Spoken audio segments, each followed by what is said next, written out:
Welcome to the Tech Egg. Don't get scrambled. Enjoy the video. You start by forming the structure.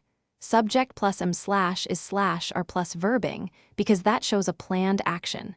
Once you have that, add a clear time marker tomorrow at 3 p.m. next week so listeners know you mean the future.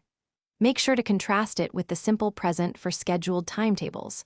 For example, say I am meeting her tomorrow to show arrangement. This is why the present continuous implies intention and prior planning rather than a random future prediction.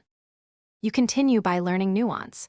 Put verbs like meet, visit, leave, arrive in present continuous to signal arrangements. Once done, practice negatives and questions, say I'm not attending or are I outcoming, which keep the same structure but change meaning.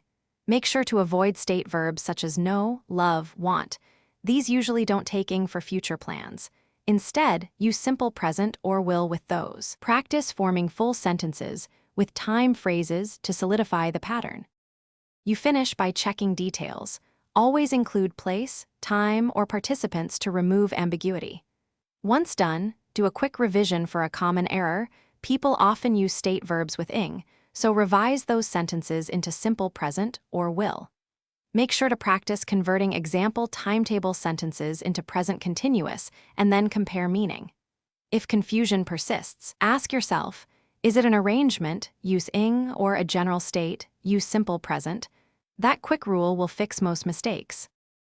Thanks for watching. Consider subscribing if I helped unscramble your problems.